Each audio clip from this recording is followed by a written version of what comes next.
All right, everybody, welcome back to the T.R.I.P Podcast, the Toledo Real Estate Investing Podcast. Today is episode 6, and we have a very special guest today. We have Stewart Beal with Beal Capital. How are you? I'm doing great. Thank you for having me on. Yeah, not a problem, not a problem. So, how I got introduced to you is I've seen you, on the Facebook groups. I know you're very loud in our community and in our local market. I know you're in Michigan as well, and I just wanted to just have you on and just talk about your store because, funny enough, I didn't share this with you, but the multifamily investing is actually something that I personally have a lot of interest in getting into here within the next year or so, and would love to hear about it from what I call one of the experts. Okay. But before we do that, let me just take it all the way back here, from to when you first got started. What got you your start in real estate? Yeah. Okay. Great. I grew up in Ann Arbor, Michigan, and Ann Arbor, Michigan, being close to the university, is a town with a entrepreneurial culture. And I had parents who were entrepreneurs. My father was a contractor and owned a construction business, and my mom was a lawyer who worked for a law firm, but then started her own law firm. And I just grew up, in that environment. And what really got it started, though, was just reading. So my father, as the owner of the construction company, subscribed to about 6 different business magazines. Uh, you've probably heard of them, like Fortune, Forbes, Fast Company, Inc. There was a magazine that used to be called Portfolio, and those would kick around the office for a period of time, and then he would bring them home, and I would read them in my early teens, cover to cover, probably starting at the age of like 10, really. And I would literally read them cover to cover. So every single word, every single magazine, every single month. And I would study the advertising. I would, read the articles. I would look up um, more information about the companies I was reading about. I just kind of became fascinated with business. And back then, this was in, let's say it was in 93 to 99, 1993, 1999. You wouldn't be reading in a business magazine about crypto. You wouldn't be reading about the internet. What you'd be reading Yeah. about is 2 things: building a big, great business, and there was also real estate. So back then, there was no such thing as a unicorn. You couldn't just start a company and it'd be worth $1 billion tomorrow. There was no like fundraising. It was like, building the blocks of building a great business, which is all still applicable today, but it's just not talked about as much because it's not as fun, type of thing. So I became exposed to real estate that way. And then I started reading specifically real estate books. And people ask me all the time, how do I get started in real estate? And I ask them, well, have you read 10 real estate books? And they often say, no, I haven't read a single one. And I say, okay, well, read those 10 and get back to me, because you'll know at least 75% of what you need to know to get started just by really deep diving, real estate books. And then, of course, now podcasts, of course, are a good way to learn as well, although they're not as good as just like the basic real estate books. So Yep. then I decided I wanted to start my own company. And when I was 13 years old, I started a lawn care company. And it's called Burns Park Lawn Care because I lived in the Burns Park neighborhood. And I started mowing lawns for my neighbors that within walking distance. And I used my family's lawnmower, and that's it. Just walked around the neighborhood mowing lawns. But then when I was turned 16, I made that an official business, purchased a vehicle for the business, and then it kind of like exploded. People thought it was really cool to hire a 16-year-old that had a business, and I would charge less than the competitors some of the time. I Hmm. guess in the early days, most of the time. And so the business kind of exploded to when I was 19. We had more than 400 routine customers, and I sold the business for $250,000. And I got $50,000 down, and then I lent the rest of the money to the buyer of that business. So I got $50,000 down, and I got $1,583 a month for 10 years, approximately is how that worked out. And I used that $50,000 to purchase the first property that I bought when I was 19. So that's how I got started. Awesome. What kind of property was it? Yeah, so I bought well, let me tell you a story about that. So I met a man back up a little bit. I was living in my parents' house and I didn't want to do that anymore. And I enrolled in Eastern Michigan University. And around Eastern Michigan University, we have an advantage in the city of Ypsilanti. Within walking distance of Ypsilanti, within walking distance of Eastern Michigan University, there are probably over 1,000 apartment buildings, little apartment buildings. And I talk to people all over the country about real estate, and I say, well, go out and find an apartment building. And sometimes they say, well, they don't exist in our town. That these small apartment buildings don't exist. There might be big ones that somebody built, but there's none of these small apartment buildings. So I was kind of in the advantage where I was in the thick of things. And I met a man who owned 12 properties, and I thought that hey, if I could own 12 properties someday, that'd be like the pinnacle of business success. And he said that I could buy one of them. But 11 of them were 100% full, and only one had a vacant unit. It was a 5-unit, and it had a vacant unit, and I needed a place to live. And I hadn't heard about house hacking yet. That's something that I learned about later. But that's what I did essentially. Is I did like a glorified house hack where I bought a 5-unit and then moved into one of them and rented out the other 4. Awesome. Was it cash flowing even with you living in it with 4 units?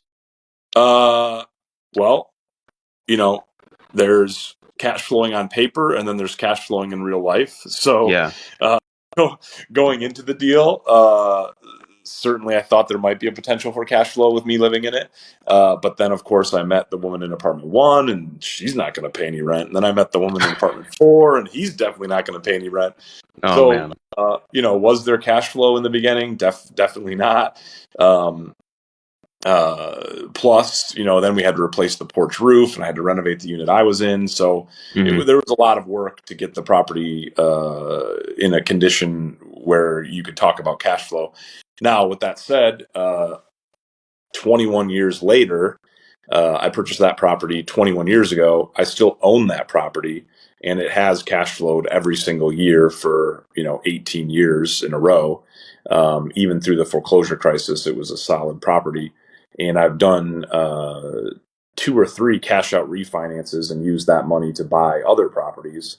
So it's a very good long-term property.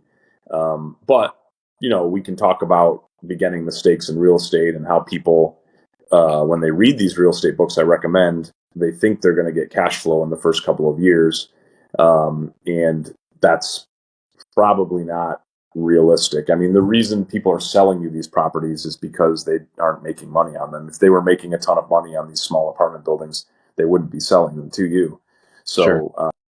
That's something to keep in mind as you go into the investment. Now, certainly still do a pro forma, certainly put it on paper, and just have reserves, and expect things to go wrong, because they will. Absolutely. So when you were a kid and you were reading these magazines, Forbes, Fortune, all these magazines, what was it that really got you hooked onto them? Was it seeing the stories of success, like seeing these people that were on Forbes, on Fortune with these success stories, or was it the actual the information that they were sharing, like the business knowledge? Like, were you just enamored and trying to model success that you saw on there, or were you just really more interested in the actual knowledge and trying to gain the knowledge? Yeah, well, my father was a contractor. He did projects for the University of Michigan. So my focus was to build a regional or nationwide construction company that would do like really huge projects for people. I ultimately failed to do that because I got tired of doing projects for other people and building their dreams. I wanted to focus on my projects and my real estate. So I did have a construction company for 10 years. We had 185 employees. It was very successful in many respects, but I ultimately folded that into our real estate business so that we could focus more closely on our own projects as opposed to building other people's dreams. I do like construction in a lot of respects, but the one problem with the construction industry is it often does not have recurring revenue. And I like to invest in businesses that have recurring revenue. Real estate has recurring revenue. Lawn care, landscaping has recurring revenue. Insurance, that's a recurring revenue business. There's lots of businesses that once you have a customer, you have them for life, for years, if as long as you treat them well. And construction is very different than that. How often is someone going to build a once every 10 years, how often is someone going to renovate a building, once every couple of years, not the whole building, but parts of it, So that's why I kind of got out of construction. Okay. Fair enough. And so you had purchased the 5-unit, when you were 19 years old. At that time, what were your goals going forward? Like what did you want to do past going, the purchasing the 5-unit? Like, was it just, you were fine just living on your own and having an apartment building, or did you want to scale your portfolio up more? Or like when you were at that period of your life, what were your goals as far as the real estate? Yeah. Okay, great. So the day I purchased the property was the day I first started thinking about buying the second property. I realized really quickly that there were things that I didn't want to do and didn't know how to do. And the only way to afford hiring people to do what I didn't want to do and didn't know how to do was to have more properties so that I could employ these people more full time. So yeah, the very day I closed, I'm like, okay, how am I going to buy the next property? I'm out of money because I just used my money to buy this property. What do I do? And so, of course, that was get to work offering services, start the construction company, get a job. Lots of different things I did to start making more money so I could buy the second property and the third property, fourth property, and on. Awesome. And so, what were some of the challenges you had faced at that time? Yeah. So on the first property, you think, okay, I've got this property, I've got 4 tenants, I'm good to go. But what happened quickly was, okay, I got to backtrack and I got to fix the property I bought. I can't go on to the next property because I got a lot of problems here. And so the first one thing that happened immediately is the very first time rent was due, the woman in apartment number 1 said, hey, Stewart, I'm going on vacation and I'll pay you the rent when I get back. And, I grew up in a middle class / affluent area where people did what they said they were going to do and paid their bills. So when I had lawn care customers before I bought this property, everybody paid their bill. I mean, there was never even one time where someone didn't pay their bill. Number one, we were providing pretty high quality services, so there weren't ever really any disputes. But at the same time, like, no one's not going to pay a 17-year-old that just pulled weeds in their yard, So my customers paid their bills. This was really an eye-opening experience coming to a culture in Class C real estate, I guess I would say, where people very often don't do what they say they're going to do. In fact, some people I came to know literally never even one time did what they said they were going to do. And people didn't pay their bills. They're not financially educated. I'm having to teach them how to save money to pay their rent, just lots of different things that happened. So the woman in apartment 1, she said, I'll pay you your rent when you get back, when I get back from vacation.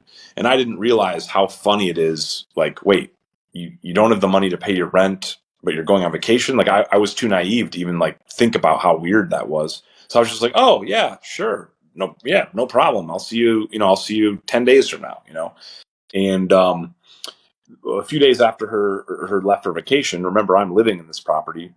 Her neighbor, whose entrance to their apartment was shared, came around and knocked on my door and said, hey, I think apartment number 1 left their dog in their apartment. And I said, no, that's not possible because she's been on vacation now for 4 days. And she was like, no, like there's definitely a dog in there. And I'm like, no, like there's 5 people that live in this house. Someone else must have a dog. You must be hearing the sound from like a different area of the house. There's no way that she left her dog in there. She's on vacation.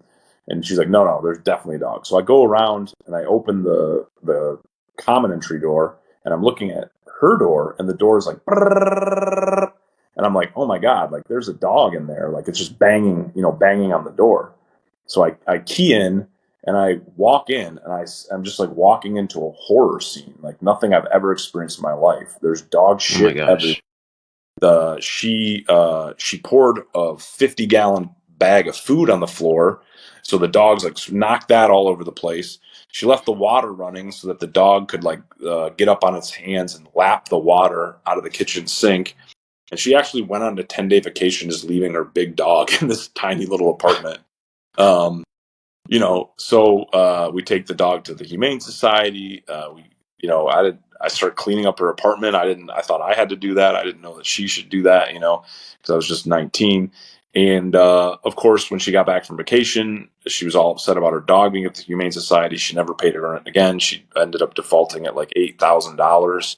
And, here I Wow. am, 19, just bought this property, and I'm in an $8,000 hole over this one lady already. Tons of damages. So that was a real learning experience about like how to go on to buy the second property. And just it taught me a lot about the mindset that you're going to need if you're going to be a landlord. Yeah. I mean, at 19, I mean, how did you feel about being, having this whole situation happen, being $8,000 in the hole after buying, a 5-unit, which, definitely is not normal at 19 years old. I mean, what were the thoughts that were going through your head when all of this was happening?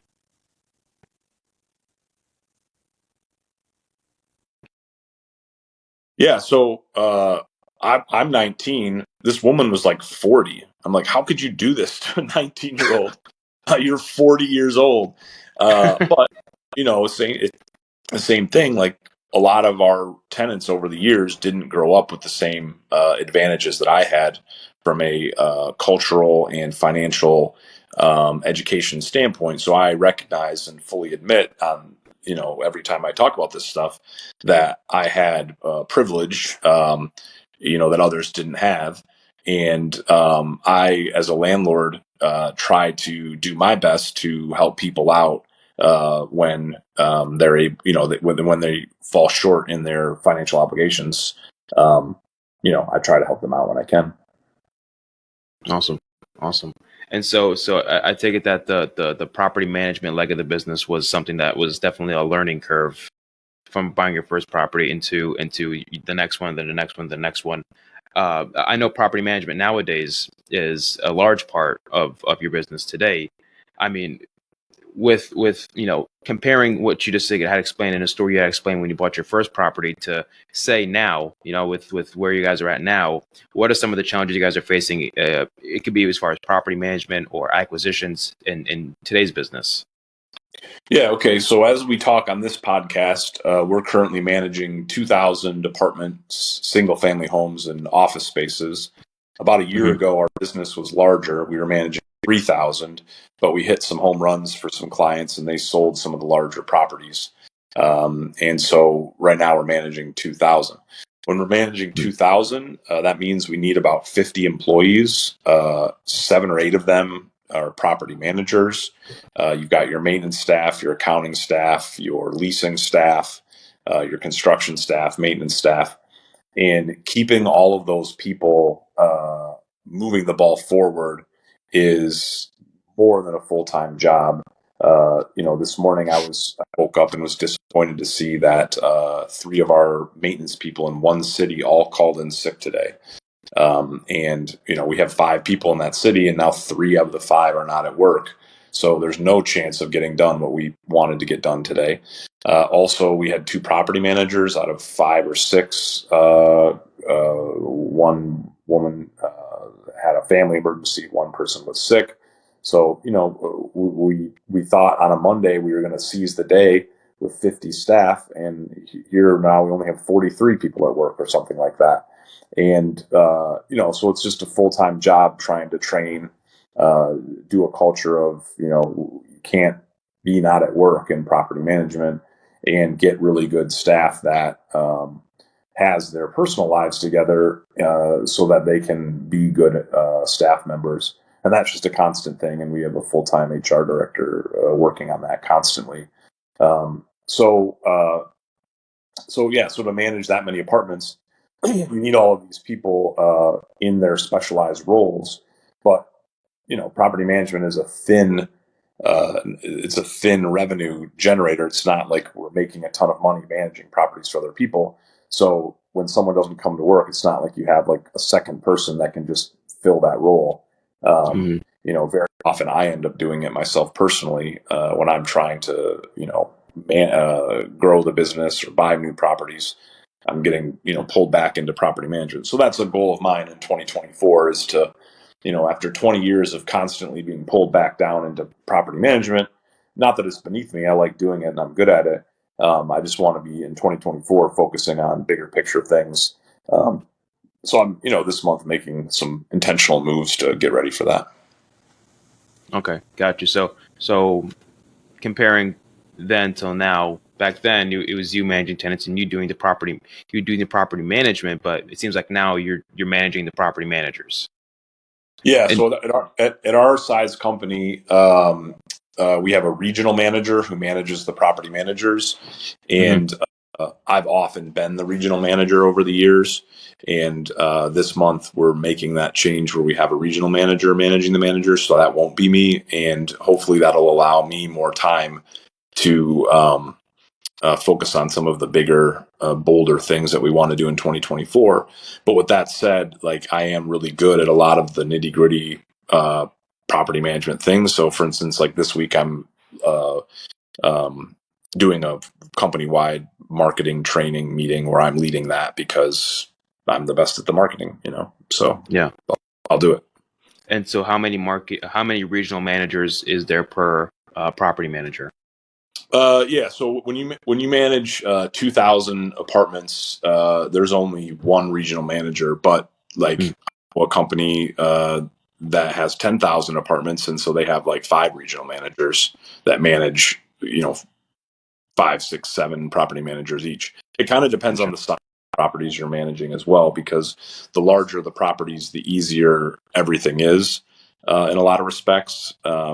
In property management, the harder property management is what we call scattered site, where you're running around 100 different buildings, little buildings. So it kind of depends on what you're managing. And of course, our goal is to manage larger properties. Absolutely. And so I know you touched base a little bit on marketing. How are you guys currently finding your deals to purchase? Yeah, so we're speaking in December 2023, and so hopefully people listen to this 6 months from now, things will have changed. But the answer to that is we are not. Not purchase. The last 12 months have been the very most difficult time to purchase real estate in my career in the last 21 years, and we're simply not finding any deals to buy at all. We work with investors, and investors value cash flow. And right now, there are no properties that you can buy that will deliver reliable cash flow. Well, at the same time, our investors have their money in their savings accounts at their banks, earning 5 to 6% interest. And so it's not an attractive environment for us to recruit the same type of investors that we have over the last few years. So that's a problem on the money raising side.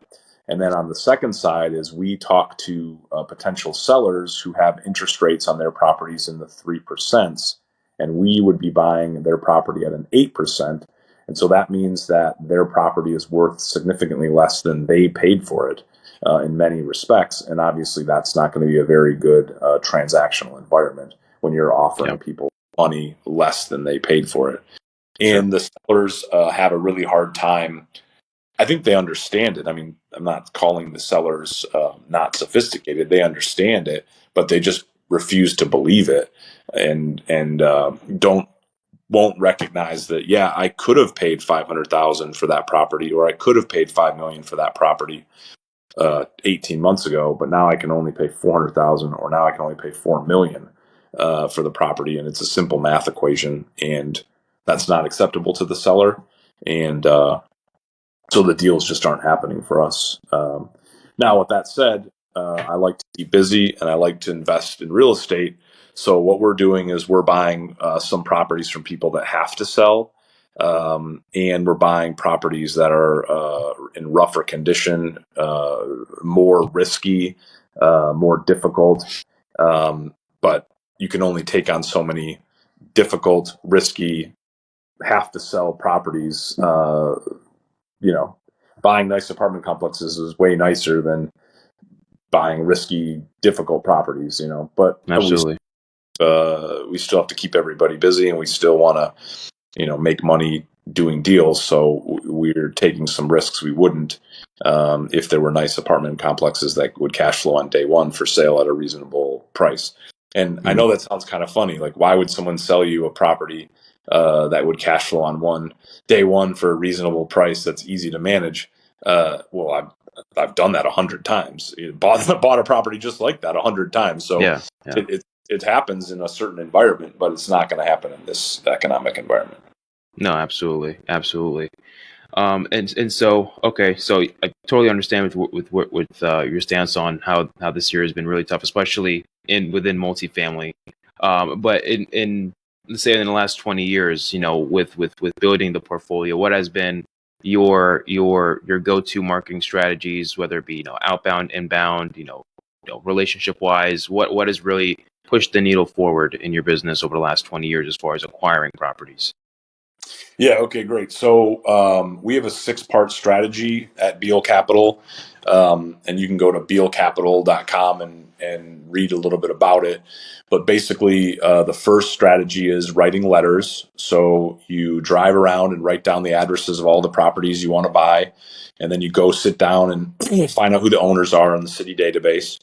You can also use databases to save you from some driving, like CoStar, which is expensive, or some other databases, and mail letters. Those letters, the way I write them, have a pretty good success record. I describe the property. I tell them I know who they are, and I, talk about how I can resolve the problem that I see at the property for them. And sometimes you get a call immediately. Sometimes you get a call 7 years later. I tell a story where last year I've been driving by this like super busy trucking facility for 15 years. It's always so busy, just like trucks in and out, in and out. And then last year I drove by and it was an absolute ghost town, and it was a real attractive property. So I dropped a letter in the mail, and the guy called 2 days after I put the letter in the mail. So he must have been a guy who literally checks his mail every day himself. It doesn't go through like a secretary or something like that.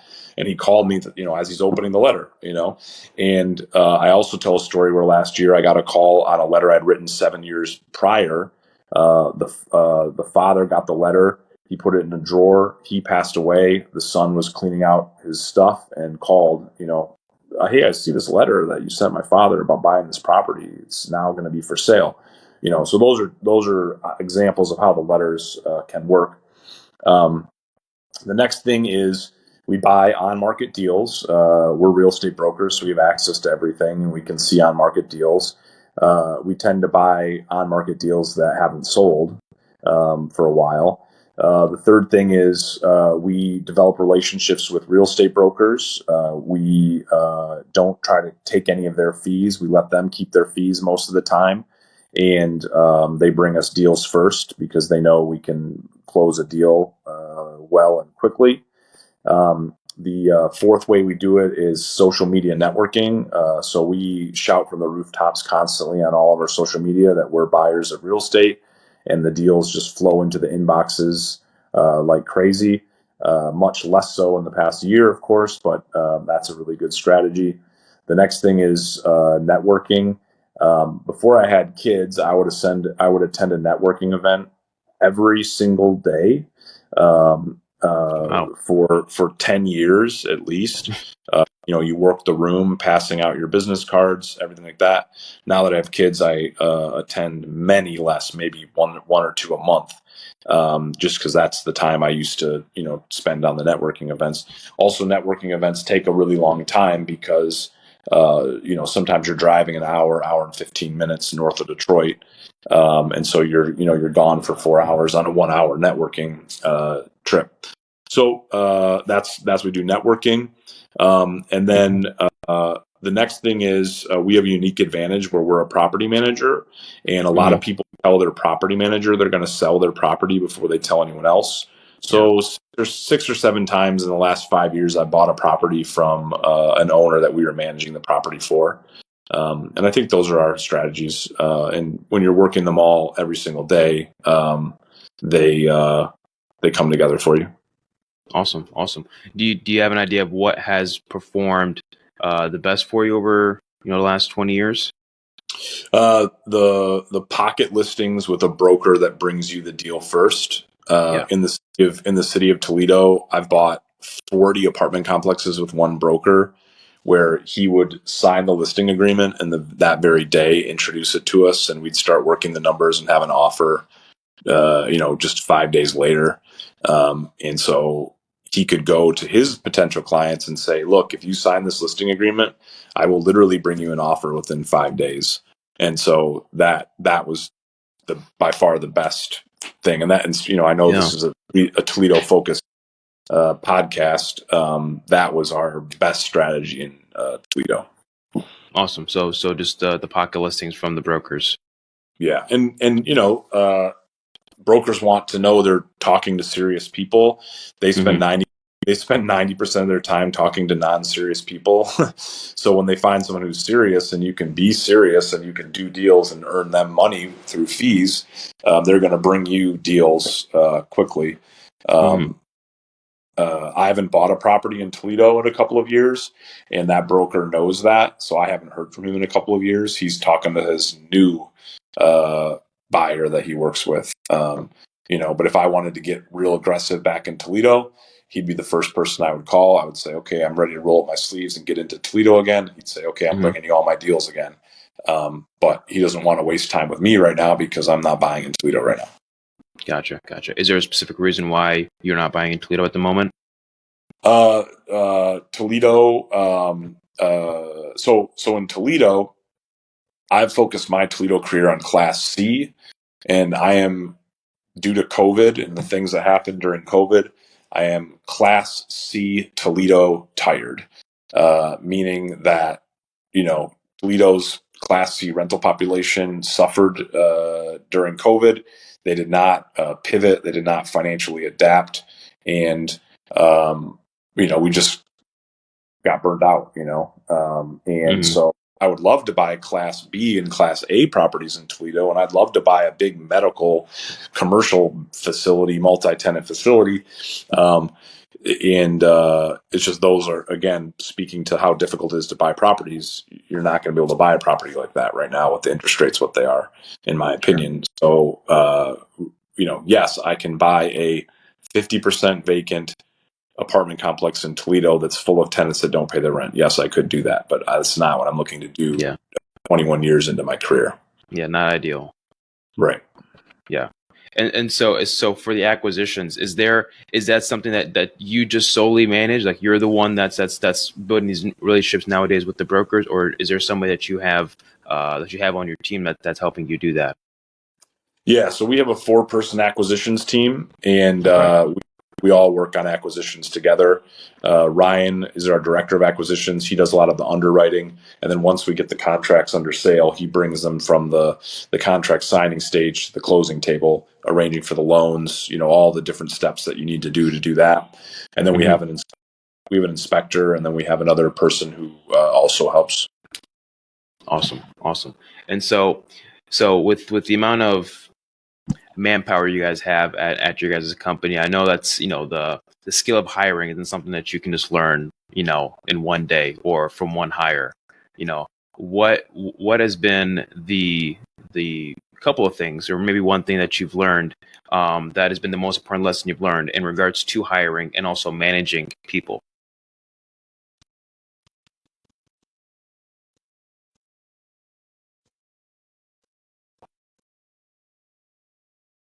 Yeah. So the most important lesson about hiring is really you have to break it down into what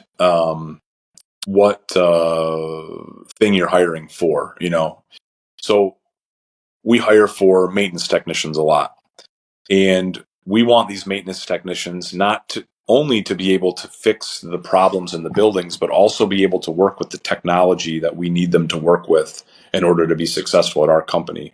And that's the number one problem. I mean, you can find a guy who can fix something, but can he take notes on his phone? Can he take a picture and email it to you? Can he clock in and out on his phone in the Paychecks app? Those are things that you need to test for. And we've developed a maintenance test and a technology test. And we've done some, onboarding and trainings so people get more comfortable with doing that. Then the next thing is property management. We are hiring property managers more often than not. And you need to be very careful when you do that. First of all, you need to make sure you're hiring a property manager that has experience with the type of real estate that you're going to ask them to manage. So you can't hire a property manager who's experienced with Class A real estate and stick them in a Class C Toledo office, or vice versa. You can't take someone who's done 10 years of Class C Toledo real estate and then put them in a Class A office. It's just totally different in every respect. Same thing with commercial versus residential. Same thing with large apartment complexes and scattered site. So often at our company, we just hire people that have no experience in property management because of those exact issues I just described, and then try to train them to be property managers at our company, and that seems to work well. Now they have like real estate experience. They're not just like folks that used to be a janitor and now we're going to hire them and train them to be a property manager. Right. Maybe they have real estate experience. Maybe they bought a property themselves and fixed it up. Like they know some of the basics, but they haven't for 10 years worked at one property for one company. And now we're asking them to do something totally different. And you kind of have to unlearn it before you learn it. So that's a challenge. And the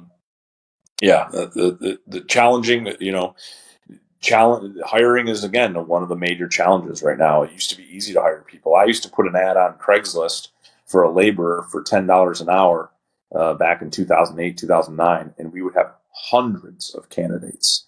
Now you put an ad on Craigslist for a laborer at 15 or 18 or 20 an hour, and it's crickets. You wouldn't get any candidates. I don't know where those folks are. Hopefully, hopefully they found great jobs and don't need to be a laborer. But people tell me they're playing video games or something. I don't know. I don't know where they. So that's a major challenge. Major challenge is hiring. And then what about on the acquisition side? Like, how have you, managed acquisitions people, onboarded acquisitions people? How is that whole process like? Yeah, that's more networking. So social media networking to get it started, and then going out and finding people, and people like that approach me all the time too. So like at least once a week, someone emails me and says like, "Hey, I see what you're doing. How can I join your team? How can I join your team? I want to learn how to do that, and I want to do that." And so you sit down and have multiple different meetings with them and interview them in a kind of a different way than you would someone who you're hiring for a very, very specific role. Yeah, absolutely, absolutely. And so then I know you started with Beal Properties, and now since then I've seen that you have some other projects you're working on, like Beal Capital. I saw Watermark. If you don't mind sharing kind of what those products are looking like, what's the goal for those companies, and going forward with that, what the goals for those are. Yeah. Okay, great. So Beal Properties is the property management company. If you'd like to hire us to manage properties for you in the state of Michigan, where we're licensed as real estate brokers, we would glad to do that. In the city of Toledo, in the state of Ohio, we do not hold a Ohio broker's license, so we only manage properties that we own in Ohio. And so if people, about once a day, someone asks me to manage a property in Ohio, and I refer them to a couple of different Toledo property management companies. Then we have Beal Capital. That's the company that raises money for investors and invests it in projects. That's kind of our acquisition vehicle. Watermark was a real estate syndication business where we raised money from investors and invested it just like Beal Capital. We actually closed that business this year or last year, depending on how you look at it. And that's what Beal Capital is replacing that. It's just a different set of ownership structure, different set of partners. And then I invest in other businesses, as long as there's a strong operating partner, is if they're correlated to what I'm doing and I can kind of help them. So there's a couple different things. Like, for instance, we purchased the Ace Hardware in downtown Ypsilanti. It was going to close, and it was a critical supplier. We manage about 100 properties within walking distance of the store. So we bought that as like a measure to keep it open so it could continue to be a supplier. So that's an example. Awesome. And so with Beal Capital and raising the money for acquiring these properties, are you guys, what is the big picture with that? Are you guys planning on staying within Michigan, or what is the I guess the big picture with Beal Capital and just in general with how you want to take the portfolio and your property management? Yeah. So we're in 2024 strictly focused on Michigan. I do have investments in North Carolina, South Carolina, Alabama, Georgia, hopefully Tennessee this year, through other people's real estate syndications in which I have no management responsibilities or structure. But I'm a really firm believer that you need to be investing in your backyard. That way, the properties, you can get to them quickly, you can onboard them to your existing platform. And so, we work South Michigan as our investment. So from Grand Rapids, Lansing, Ypsilanti, Ann Arbor area, Detroit, a little north of Detroit, and then down to Toledo. Gotcha. Okay. And so, and that's the plan, just to stay within South Michigan, and that way everything is just easy to manage, or efficient to manage, I should say. Yeah, I mean, I wouldn't want to take investors' money and put it in a property 5 hours away that I would only see once a year, or worse, 20 hours away, Yeah, so I had a guy this weekend contact me. He lives in Detroit and wants me to invest in a property in North Carolina with him, and I'm not going to do that. I mean, how many times is that guy going to see that property? I know he's got boots on the ground. I know he's got local partners and stuff, but that's just not our business model. That's not what we're offering to investors. We want to be offering investments to people that we're seeing all the time, and the farthest property from my house that we put investors in. It's about 50 minutes away. Well, one of our employees lives 3 minutes from the property. So that was like a reason we did it, Yeah, no, absolutely. What are you seeing? I know we touched on this a little bit throughout the podcast, but what are you seeing in today's real estate market? Is there something that you're preparing for, because of the market, and what do you project will happen, say, in 2024 and going forward? Yeah, so late 2024 and 2025 is when people whose 5-year debt is going to start expiring that bought properties in 2019 and 2020. And so that should create some more buying opportunities. I don't think the prices are going to go down very much, but it will create additional buying opportunities. The reason I don't think the prices are going to go down too much is because, like, you read in the New York Times about how Blackstone has $200 billion of capital sitting on the sideline waiting to invest in real estate. When you've got that much money waiting to be invested in good deals, I don't think the good deals will ever really come, or we won't be in a good position to buy them. Like in Ypsilanti, Michigan, Blackstone owns several apartment complexes that I would like to buy, but I can't compete with their $200 billion. So so we're gonna make some plans for 2024, and I don't know how successful we will be at them, just because of the market conditions feel like a little bit out of control than I have over the earlier part of my career, where I was like in firm control of what we were doing. We had good sales prices, we had good interest rates, and I just felt more confident. So 2024 will be a question mark, but that's what I'm working on this month is kind of figuring that out. Awesome. Okay. And so, to the person that's watching this, let's just say they're just getting started in real estate, right? Or maybe they have some momentum in real estate in whatever avenue they are, whether they're a broker, fix and flipper, landlord of single family properties, maybe wants to get into multifamily properties. How would you suggest somebody get started specifically within the multifamily space? Yeah. So the first question is, are you going to manage the property or are you going to hire a property manager? And so you need to figure that out immediately. If you're going to manage the property, what experience do you have to manage the property? I mean, you already heard me tell about the 5 unit that I had. Yeah. And how much work it was and the challenges I had. Is that something that you're interested in? Do you like arguing with people? Do you like demanding people pay you? Or maybe like is the wrong word. Are you willing to do that work?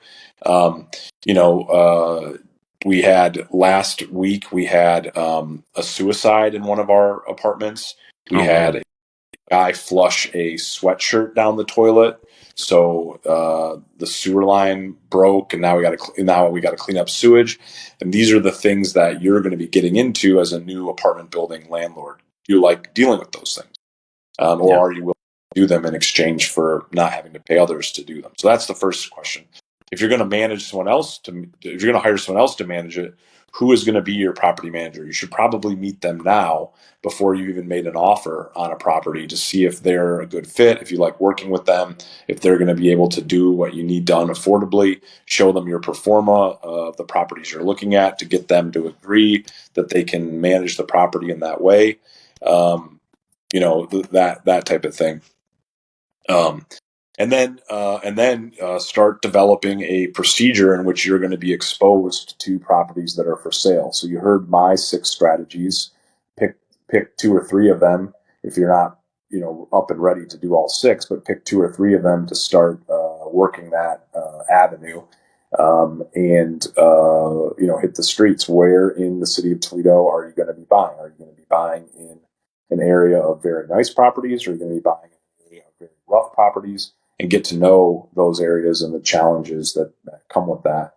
And then, are you going to be buying this property 100% yourself, or are you going to try to raise investors?